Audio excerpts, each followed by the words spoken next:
Hello students, welcome to my channel MN institute. Students, आज हम करेंगे क्वेश्चन नंबर 3 जो कि आपका class 10th maths chapter first का है। एक्सरसाइज 1.1 का क्वेश्चन नंबर 3 करेंगे। तो देखते हैं क्वेश्चन नंबर 3 में क्या है। कहता है कि an army contingent of 616 member is to march behind an army band of 32 members in a parade. यानी वो कहता है कि एक आर्मी कॉन्टिजेंट है जिसमें 616 मेंबर है आपके, ठीक है, 616 मेंबर है और इनको मार्च करना है बिहाइंड किसके पीछे? एक आर्मी बैंड है उसके पीछे करना है। उसमें कितने लोग हैं? 32 लोग हैं। यानी कि आपने देखा कि 616 लोग की एक आर्मी कॉन्टिजेंट है जिसमें उनको 32 जो मेंबर है आर्मी बैंड के, उनके पीछे उनको मार्च करना है, ठीक है। कहता है two group are to march in the same number of column. यानी कि आपको यहां पर दो ग्रुप बनाने हैं जो कि बिल्कुल सेम नंबर ऑफ कॉलम के होंगे, यानी कि बिल्कुल नंबर ऑफ कॉलम बिल्कुल यहां पे सेम रहेंगे, ठीक है। तो कहता है कि what is the maximum number of column, ठीक है, इन विच दे कैन मार्च।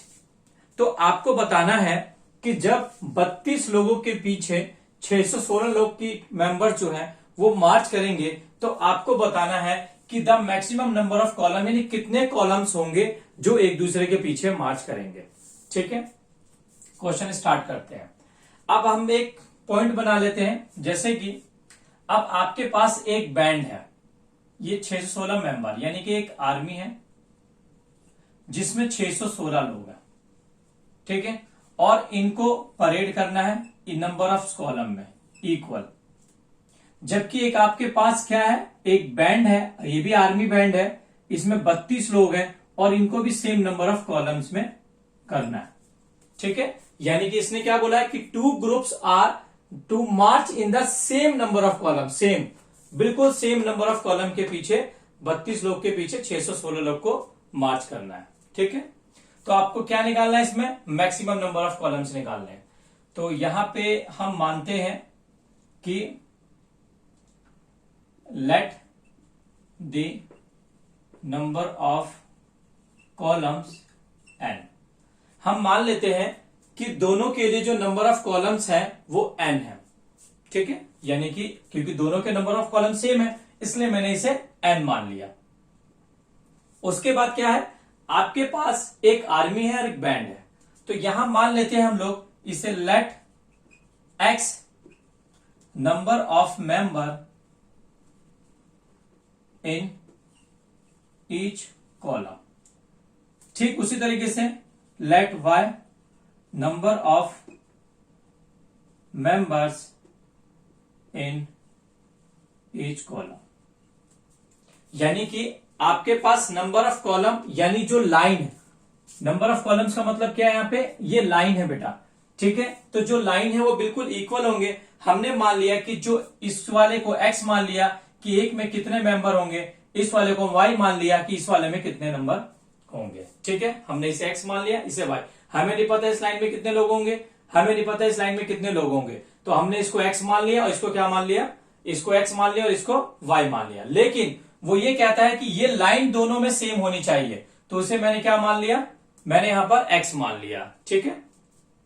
तो अब हमें निकालना क्या है इसके अंदर? देखते हैं। अगर मैं 616 की बात करूंगा तो यहां पर क्या आता है? एक n मल्टीप्लाई बाई x। अगर मैं 32 लोग की बात करूंगा तो यहां पर आपके पास आता है n, क्योंकि दोनों के लिए कॉमन था n, और इसके लिए क्या आता है? y। तो अब आप यहां पे क्या देखते हैं? यहां आप देखते हैं कि दोनों में एक चीज कॉमन है, क्या है? n। और आपको बहुत अच्छे से पता है कि जब दोनों में एक चीज कॉमन रहेगी तो हम क्या निकालते हैं वहां पे? हम वहां पे निकालते हैं HCF, यानी कि इसमें सबसे ज्यादा कॉमन क्या है? यानी n। n क्या है? हाईएस्ट कॉमन फैक्टर, ठीक है। यानी हाईएस्ट कॉमन फैक्टर, ज्यादा फैक्टर क्या है इसमें? n है। तो अब आप समझ गए होंगे कि यानी कि जो ये लिखा हुआ है the maximum number of column, इसमें हमें क्या निकालना था? एलसीएम निकालना है या एचसीएफ निकालना है? स्टूडेंट अगर मैं करना चाहता तो मैं आपको डायरेक्टली बता देता कि 616 और 32 का आप एचसीएफ निकाल दो, आपका आंसर आ जाएगा। लेकिन वो क्या होता, वो एक रेक्टिफिकेशन होता, यानी कि आप उसको, आपको पता होगा कि ये क्वेश्चन है मुझे ऐसे निकाल देना, लेकिन आपको कंसेप्ट समझ नहीं आता। तो कंसेप्ट समझने के लिए हमें पहले उसको समझना बहुत जरूरी है।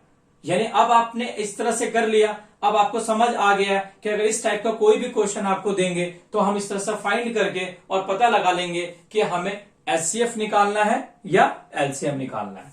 ठीक है, तो हमें क्या देखा यहाँ पे, एचसीएफ। तो अब हम 616 और 32 का हम यहां क्या करेंगे, एचसीएफ निकाल लेंगे। एचसीएफ निकालने के दो तरीके हैं, एक तो हम यूक्लिड डिवीजन एल्गोरिथम यानी जो भी हमने लगाया था उस मेथड से, और एक होता है हमारा फैक्टराइजेशन मेथड से, जो फैक्टर के मेथड से निकालेंगे हम। ठीक है, तो दोनों मेथड से हम यहां पे निकाल सकते हैं। यहां हम यूक्लिड डिवीजन कर लेते हैं क्योंकि वही पढ़ रहे हैं हम।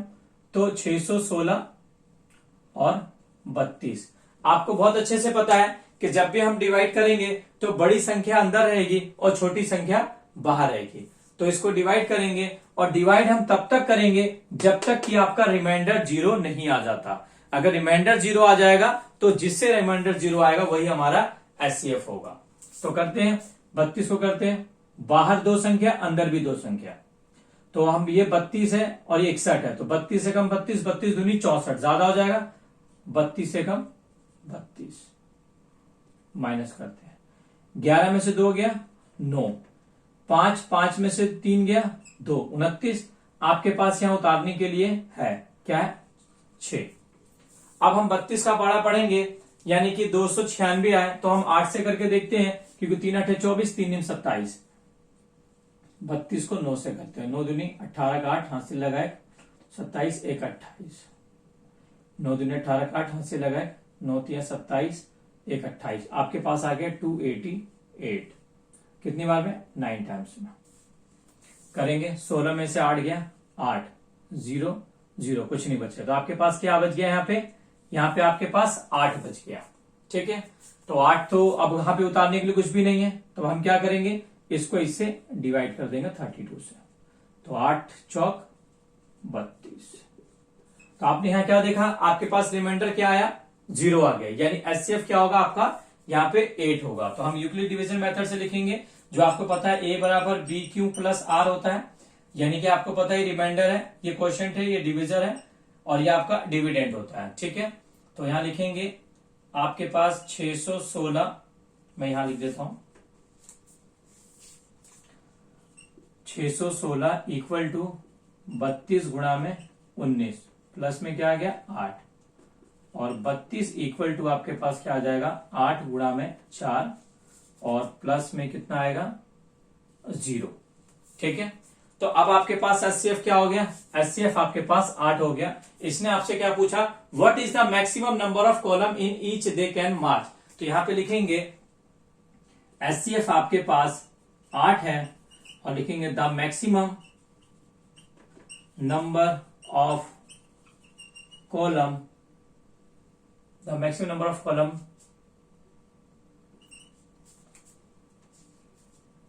इज 8।